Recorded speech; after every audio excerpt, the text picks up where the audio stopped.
Shepnaz Podcast begins now. Welcome to the Shepnaz Podcast. I'm Joe, and I'm your host today, and we have a treat for you today because in the midst of all of his busyness and all the things that he's doing now down in Florida, Pastor Joey Bocook was able to make some time as he was traveling through the Ohio area to stop by for old time's sake and hop on the podcast. He declined doing all the button pushing and everything else, but we have him in. I don't remember the script. Right. It's like, I don't even know what the mission was. We were helping them take their next steps towards Jesus, right? Yeah. So, welcome back in. Yeah, thanks, man. Thanks for taking time for me. I appreciate it. We said that we might do this someday, but, you know. And now here we are. Yeah, here we are. I'm excited about it. And even though this isn't the normal day that we're recording, I made sure that we had kids in the central complex to make noise in the background so you would feel very They're actually paid actors. Right. We had to bring in other kids because the school's not even here right now. So that's nice that we were able to do that. Everything to accommodate you and be as I really appreciate it. as I just possible. wanted to feel like old times. That's so all. There it is. All right. So you left us and went to Florida. Yeah. But don't sound so mad about it. We truly miss you, but I appreciate that. Also at the same time, I'm so happy for you because I see, the social post, and I think maybe you're enjoying life down there between the kids, the wife, and the disc golf. I think that's what I see most. Well, on my personal stuff, I post a lot of more like individual things, but it's not as if we were not enjoying life here, but we joked about it at the time. When the mission of the church was to help people take their next step, I felt like it did that for me. Yeah. And I was here for a short season. It was a really good season. And there's a lot of people when they leave churches, they leave hurt or they leave hurting people. And it's a sad thing. Churches are full of broken people.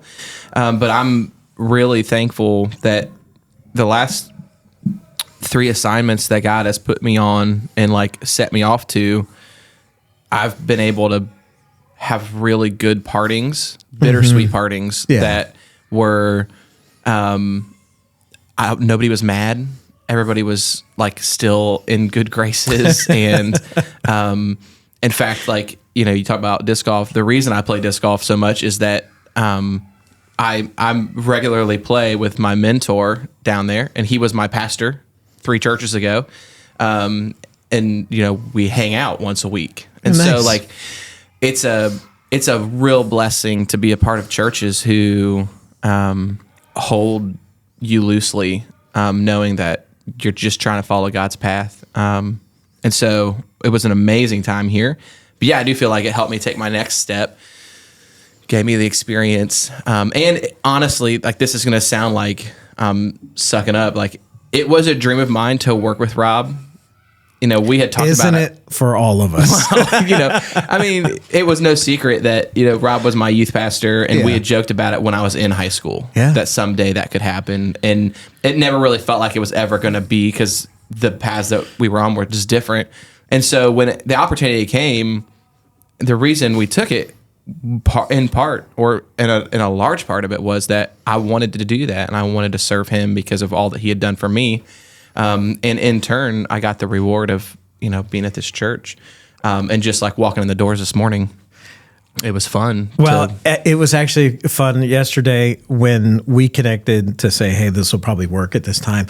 So I had messaged Rob, and I was like, hey, just want to let you know, like, we're going to do a podcast and get that recorded. And he's like, oh, cool. He just stopped by the office. I did. So this is not just we're making for airing the podcast. Like, this is for real. Yeah. I was like, I texted him, and it's my fault because I didn't text him soon enough. I was like, hey, you want to get breakfast this weekend? He's like, well, I can't on Friday. I was like, okay, well, I'm open Saturday too. He's like, well, I'm not. And I was like, okay, yeah, it's because you're in Logan all the time. Yeah. And I was like, fine, I'll just come right after I walked off the plane, got my bag, and we just drove over here to come see people. So I was like, and then I walked in and I walked into the Finster house and turned the corner, and I was like, why is Stephen Berge here? And I was like, oh, that's right, you work here now. I forgot about that. So why are you here? We were laughing at about a little bit just a few minutes before, and just so happened there's not normally a lot of people here on Fridays. I know. But I pulled in the parking lot. I saw some familiar vehicles. It's like, oh man, they are really cracking the whip on these pastors here. Like I walk in, I'm like, Zach, what are you doing? Nick, what are you doing here? I'm like, what in the world? This is Friday. But yeah, there's a lot going on, and and we've seen a lot of transitions since you've been gone. Like we said goodbye to Pastor Tim. He retired, and legend. He threw his phone out the window going down 71 towards Cincinnati. He said, "If you didn't ask me now, you're not asking me." I've called one time. So here was the time. So we're having Ash Wednesday service in the Central Complex, and you know how we have those dying moments and they burn the papers and so forth. How to get a burn permit for the building. So this was Brett's first year of doing that. And like, I'm looking over and he's not pacing it. Like, as soon as they hit the card, he's throwing it in. He's got a can of gasoline next to him just in case he needs to make it bigger. Not. There's a flame coming out of the top of this vase, like a foot high flame out of the top of it. And I'm walking just around the different stations, and I'm like, that really smells like strong smoke. Like, so then I kind of just casually make my way up front because Kevin and Rob were doing the ashes, and I waited till the line died down. I was like, did you happen to call the security company and have them put the smoke detection system on test? Yeah. And you're like, no, normally Tim would do that. So I want people to know that if you're listening to this and you serve as like tech director at your church, these are some of the responsibilities that Joe has is to make sure that the children's pastor doesn't burn the church down. And so it's like, oh man, the duties that are assigned to you. And so like it's smelling pretty strong, and I'm like, it's gonna go off. And like that's the last, when you're trying to serve in a tech role, like the last thing you want to do is to ruin a moment, you know? And like, I'm like, this is not going to be... But we're going to have to. It's not going to be nice if the alarm goes off during the middle of the Ash Wednesday service. Yeah. So yeah, that was my one SOS to Tim. I was like, who do I call? How do I do this real quick? It's really funny. And so we did get put on test real quick so that it wouldn't go off. And we did, by the way, in case you're wondering, we did have a fire extinguisher within arm's reach of that. And we never had a problem. The fire stayed contained. We were just concerned that it was actually going to set off the smoke detection. Oh, man. So all that stuff's been happening while you're gone. And we brought Kevin in as our new executive I watched pastor. the podcast. I see this. All right. Yeah. It's been... I listened this morning. I texted Natalie because I saw... so we're filming this on Friday, and the episode with now Pastor Natalie came out. And I just texted her how proud I was of her before I had watched the podcast or listened to it. I listened to it on the way over from Grove City, and I texted her just because I saw the caption. Yeah, and I was like, I'm so proud because it's something that she and I talked about before I left. I was so like, feel like it's the perfect role for her. Yep. Just how proud I was of. And then I listened to it, and I sent her another text. I said it was great, so great. And she said, because it's so Natalie, she said, "Oh, I'm so glad because you texted me that, and you hadn't listened to it, and then I knew you were going to, and then you're probably going to text me back about how bad it was." I was like, "Get out of your own head." It was so good. She did such a great job, and I'm so excited about all the things that are happening here. And like what God's doing. I know it's been a transition over the last 5 years. There's just been, but churches are living, breathing organisms. It's, just trying to, find the right place and chase that mission. Now, we know as much as there's been a lot going on here, there's been a lot going on Yeah. with you. Yeah. And for those that don't know, kind of tell us where you're serving now and what your position is and those kinds of things that you're doing. Yeah. So the last time I was on the podcast was like the week before we moved, and I was trying to explain a little bit about what I was getting ready to get into. And so I serve with an organization called YoungLife. And some of you might have memories of YoungLife when you were in high school. It's been around for about 80 years, and it has served adolescents for the last 80 years. And the premise behind YoungLife is it's an evangelism ministry. The idea is that we want to go to where kids are and create friendships and relationships with those kids so that they can see the gospel lived out in life. Like, we want kids to have adults in their life that they can count on, but that they also watch and see, oh, that's what it looks like to live that life. And then we give words to the gospel in what we call, club talks or at camp with gospel presentations. We've lived the whole year showing what the gospel looks like, the good news looks like. And then we get to give the opportunity to say, like, this is what it is, and say it, and then invite them to be a part of that. And so YoungLife is it's a worldwide organization. There's I actually was talking to Rob yesterday that the area director here in town is she lives in New Albany, and they're trying to start YoungLife ministry at Gahanna Lincoln. And so it's everywhere. And it's a wonderful thing. I serve as area director for Clay County, which Clay County is southwest Jacksonville. So pretty much everybody that lives in Clay County, if they don't work remote, which a lot of people are doing that nowadays, they work in Jacksonville. Yeah. So like my wife, for instance, Bethany, she works at Wolfson Children's Hospital, which is downtown Jacksonville. And so we're a bedroom, not just bedroom community, a bedroom county where people work outside of the county. And so we live in what is called Green Cove Springs, which is a small town. The main part of Green Cove Springs is very like rural and farming. We live in more like the suburban sprawl from Jacksonville. So we live on the north side of Green Cove, which is closer to Jacksonville. And as the area director, the way that areas work in YoungLife is like a single area sort of functions not too dissimilar from a local church. So especially in the Nazarene church is a pretty easy comparison, is that it is as if I am the lead pastor for that area. So we have multiple ministries. We have our own budget. We're a nonprofit, and we the way that our finances work is that we have monthly donors, and we have events, and we have grants and things like that to afford to do the ministry. And then I oversee some staff people. They're my friends. We are doing lots of different things.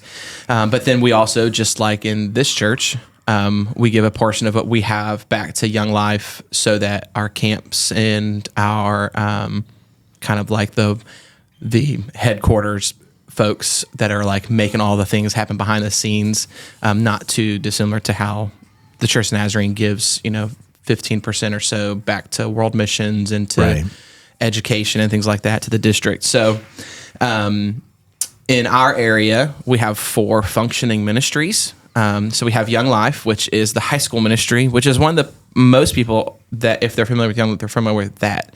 And so we go to where kids are. So mostly we go to high schools. So I spend time at Fleming Island High School. We're getting ready to get into Orange Park High School, which isn't too far from us either in Clay County. And we go to lunch and we do those things. And then we have what we call club, which is kind of like a youth group, but for kids that don't have a church. And so we do that on Monday nights. We take them to camp. We do all those things. And then we have WyldLife, which is our middle school program, which seems appropriately named. It's aptly named.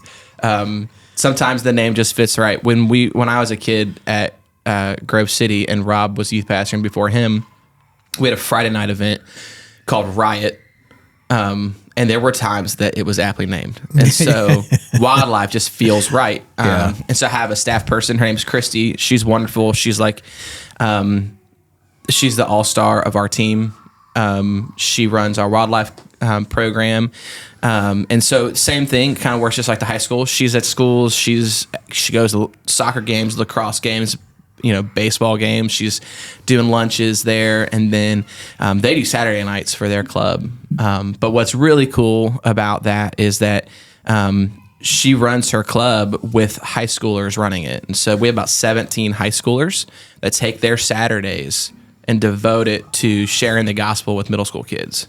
And which is just, to me, is one of the coolest things, is that we've got all these high schoolers that are learning what it looks like to give themselves away and make a difference in the life of middle schoolers. And that kind of echoes some of your own experiences, where like that was how you were feeling the call in ministry, is like when you had some of those experiences, even Absolutely. when you were in high school. Absolutely. And so giving them a place to lead, it's mentoring, it's leadership development, but it's also discipleship.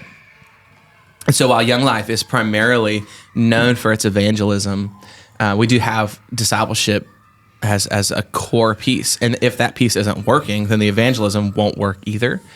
And so we have small groups. We call them campaigners.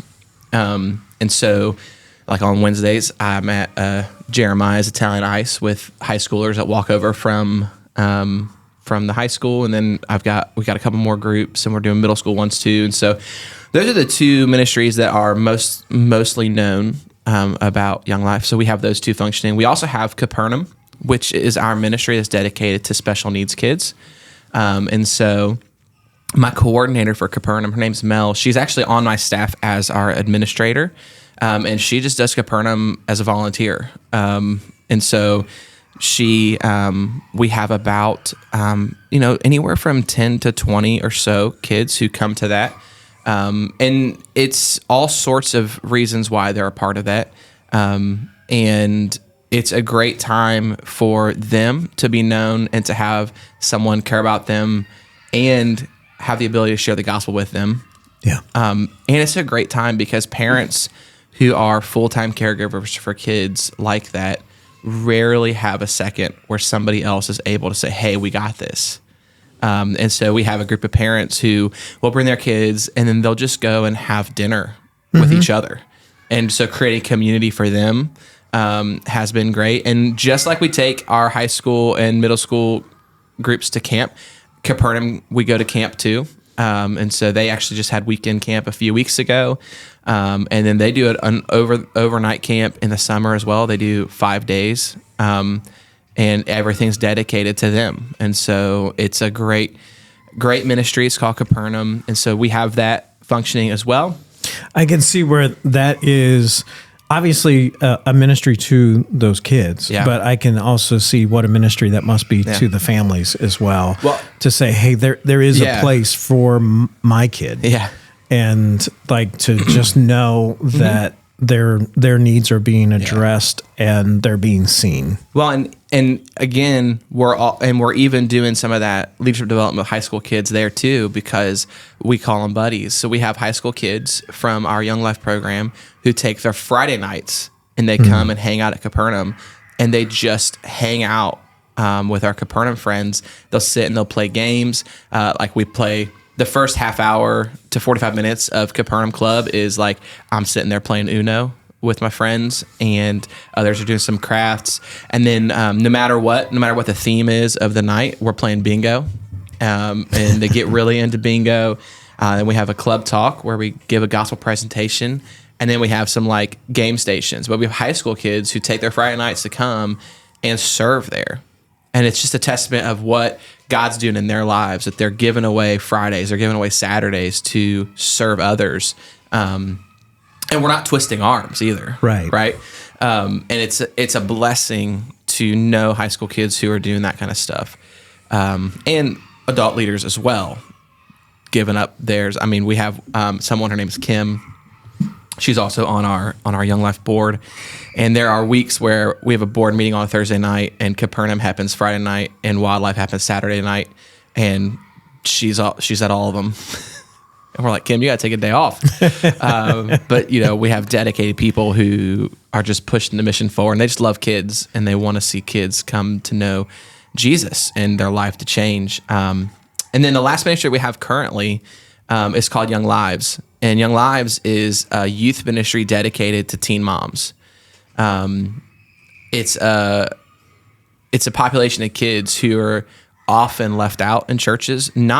I don't think because churches don't want to. I think that there is a lot of societal shame and pressure that comes with being a teen mom, and it's just hard.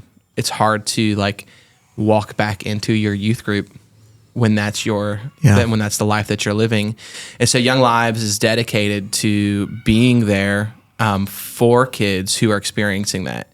And so we have a youth group, we have a club for them, and we just hired, her name's Laura, someone to kind of coordinate that ministry.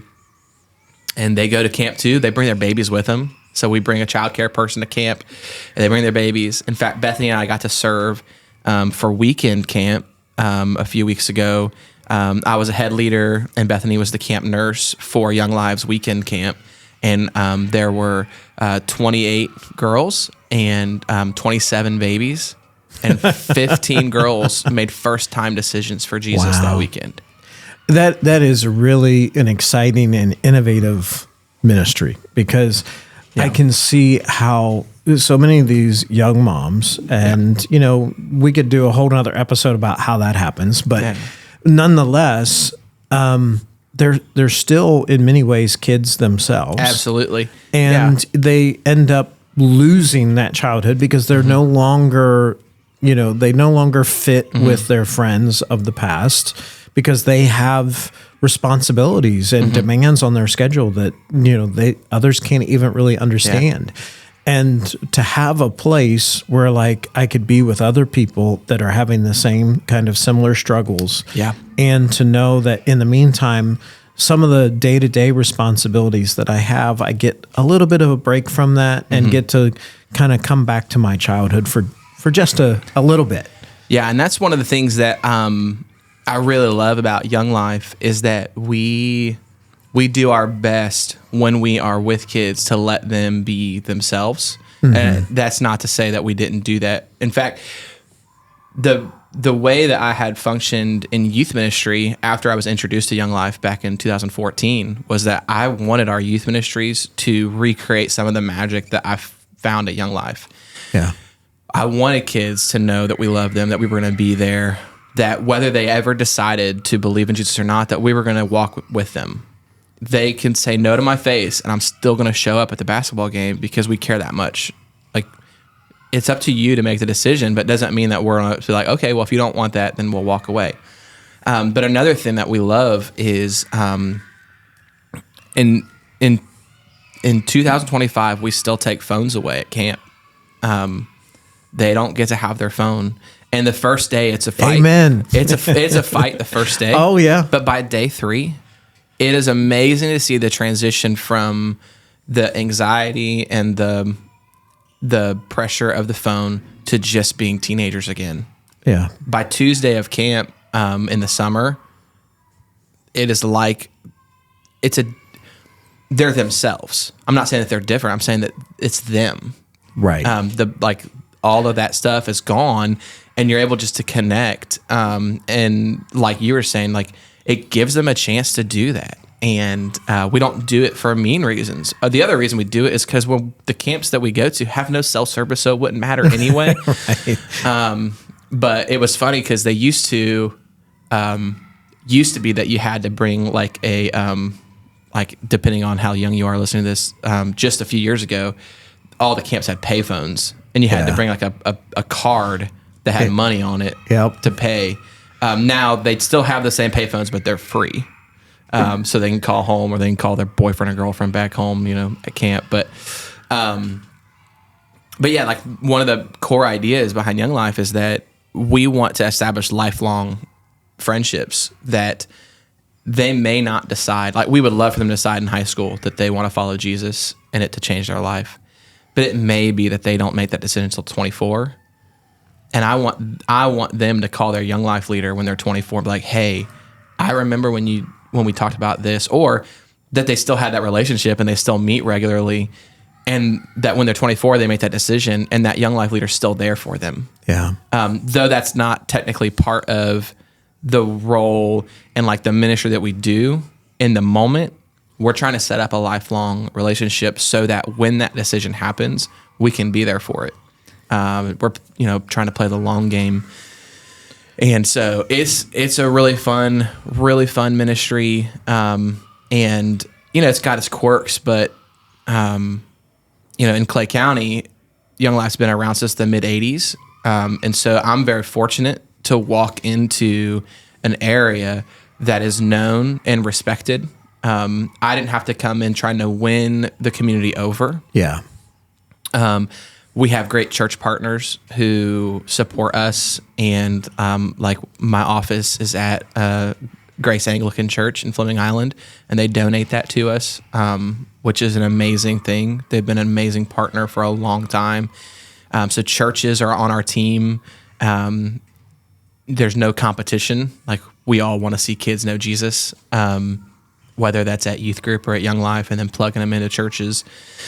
The schools are on our team. I am able to, because we've been known and we have taken care of our reputation, we're able to kind of come and go freely from schools because we've built that. And it's a blessing. I know that's not the same everywhere. And I've been places where that wasn't the case. Now we go through all the proper channels, like we're background check volunteers and we sign at the front desk. But I'm the benefactor of people who have gone before me, of building this reputation for so long. And I have people on my team who have been serving in Clay County Young Life. One person on my board was part of the team that launched it in the 80s. And then like my friend Bob, he's my finance guy.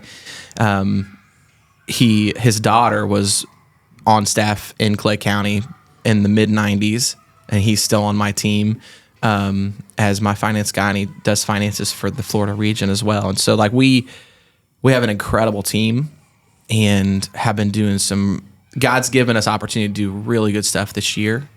We've been able to share the gospel with over 300 students this school year.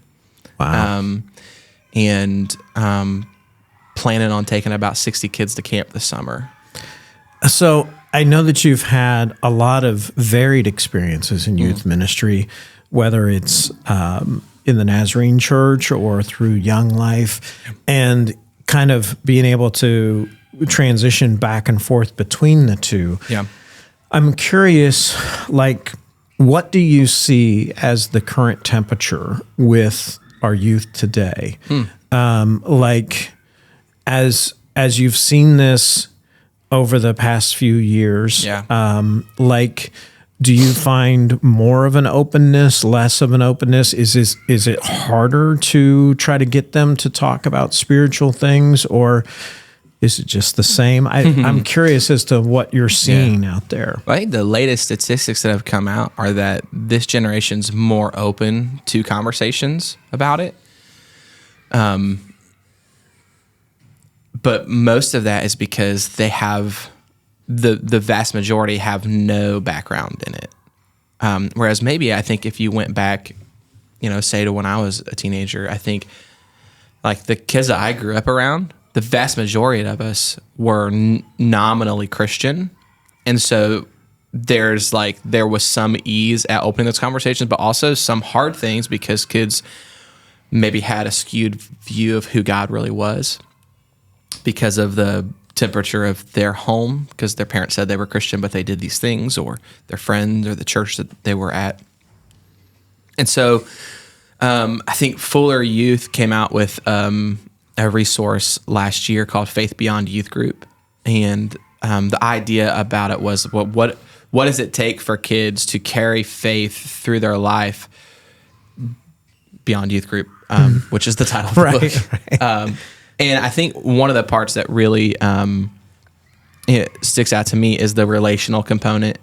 And Young Life is built on what we call an incarnational ministry, a relational ministry that we're going to be there no matter what. And Fuller Youth talks about how like like that relationship takes consistency and proximity. I think one of the places that youth ministry can grow within the church is that proximity. I think we're consistent a lot of times in that. I say that we're consistent as in we have consistent programming. We are consistent in what we say. I think too often our proximity is what's wrong. Is that I know that in my past, I have had a hard time getting outside of my office because I was so busy doing the things that you have to do as a pastor. Right. You have to find time to work on the database. You have to have time to send out emails, to make phone calls, to turn your receipts in, find your receipts, and then turn them in. Yeah. But that proximity is what suffered at times for me. And it's a non-negotiable in Young Life. We call it contact work. And if you're not doing contact work, you're not doing Young Life. And so I think if we're able to get that consistency and proximity, those conversations follow. Because there's not a lot of adults that are in kids' lives without ulterior motives. Right. And that's what we want, is we want them to know that though some people might say it's an ulterior motive, I don't think it is, because I'm saying, no, it's whatever you decide is fine. I'm going to be here. I'm still going to come to lunch, whether you say yes or no to Jesus. Well, I think plus the difference is many people that come with ulterior motives, it's what they're in it for, what they can get out of it. And you guys are there for what the other person can get out of it. So even if it may be like, well, don't you guys have the motive that you want to see them come to Christ? Yes, but I only want that for their life. It doesn't do anything. Yeah. Like, it's not adding to me. Well, and one of the main things that when we talk about like, well, where do you find this? Well, in 1 Thessalonians, it says, we cared so much for you that we were pleased to share with you not only the gospel, but also our own lives. Yeah. Like, that's what we want for kids. And Bethany and I have always looked at what ministry looked at, like, we wanted to be a family on mission. We wanted to be where kids could look at our family, not because we have it all right, but they could see what it looks like as a family to be centered on something and like pushing toward something. Yeah. That we get some things wrong. We're not perfect, but we want to show them what it looks like to be consistently walking toward Jesus. And even in our stumbling and even in our faults, that we're still pushing through and that God's still like pulling us to him. And we want to share that with them. We don't just want to share the gospel. We also want to share our lives and to show them what it looks like to do that, and that they could do that as well. So before we wrap up, kind of what are maybe some of the prayer concerns, the challenges, things that you're facing right now that we could support you in? Yeah. If I send out a couple times a month a prayer letter, and if you would say like, I want to do that, and that you would actually pray, I'd love for you to contact me.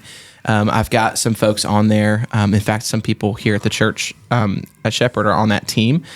And I send out some like routine things. We are trying to go to camp. You could pray for funding. We are a nonprofit organization, and the way that it works is we have a budget of about $300,000, and we raise that every year. And so if you could pray for folks to move in them, that they would want to be a part of that, and support us. And if you want to do something fun to help support us, we have our annual 5K is coming up, and you can do that virtually. So if you wanted to sign up for that and run it, we'll send you the pack in the mail, and we'll even send the medal. and it's up to you if you run it or not. I'm just picturing like somebody having a treadmill in their office on a Zoom call doing the virtual 5K. It's called the Hula Hustle. Nice. All right, you can even dress up in some fun hula attire and run that. And maybe we'll link that in the show notes if you want to Sure. sign up for that. But it'll be our 13th annual Hula Hustle, and we'll have about 500 folks run it in town, but it's virtually too. And yeah, so we got a lot of fundraisers coming up, so you could pray for that. And then we've got some new things that are launching, which are exciting. The way that our area is it's the whole Clay County, and it's a large land area, which isn't super typical in Young Life. Usually it's smaller areas and like a couple of high schools, but we have 7 public high schools in Clay County, and currently we have one club, and that one club has kids from 5 high schools that come to it. Which is almost too similar to what it looks like to run a youth group, where you only have like 2 or 3 kids from each school, which isn't the best when it comes to campus ministry, because you want to take a team of kids and unleash them on their school. But when there's only 2 or 3 of them, it gets daunting. And so we have an opportunity coming up next year that we're exploring the possibility of starting a new club at Orange Park, which is great because it's Orange Park and then where our club is now in Fleming Island are 2 different types of communities. And so I'm excited about that. So you could pray for that as we establish a leadership team for that.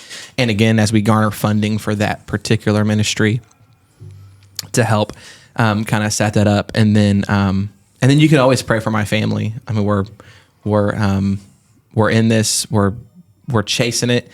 This summer, we get to, Bethany and I and our kids get to go live at camp for a month and serve it's called Sharp Top Cove in Georgia, and it'll be a really cool experience that we'll get to watch as 1,300 kids, most of whom will hear the gospel for the first time and see what God will do.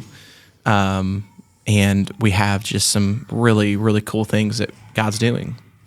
So if they want to get on the email list or they want to find out more information about Young Life, where do they go? Yeah, so you can email me at joey.younglife@gmail.com. And that's probably the best way to kind of get started. You can follow us on Instagram, Clay, Coyl, Clay County, YL, or find us on Facebook. And yeah, you can get a hold of us that way. But yeah, you can always, and my phone number hasn't changed. It's still a 614 number. It's the same number I had when I was in high school. If you had it before, if you got my phone number, it is. And if not, I mean, anybody can have it. It's on my business card. So. All right, there you go. Sounds good. Well, we really appreciate you coming in and want you to know that you're always welcome to stop by anytime you're in the Central Ohio area, or if you need to call us, we'll get you remotely as well. Heck yeah. Thanks, Joe. Of course, you might want to use this opportunity to shout out to Karen, because I know she's listening. It's good to hear you, Karen. So also check out everything that he was talking about and reach out to us. If you don't know how to get a hold of him, email podcast@shepnaz.org and we'll push you out to him. You can check out Everything Goes to Church. For Pastor Joey, I'm Joe. Have a great day. This podcast is a production of the Shepherd Church of the Nazarene, Gahanna, Ohio. Email to podcast@shepnaz.org and let us know what you think.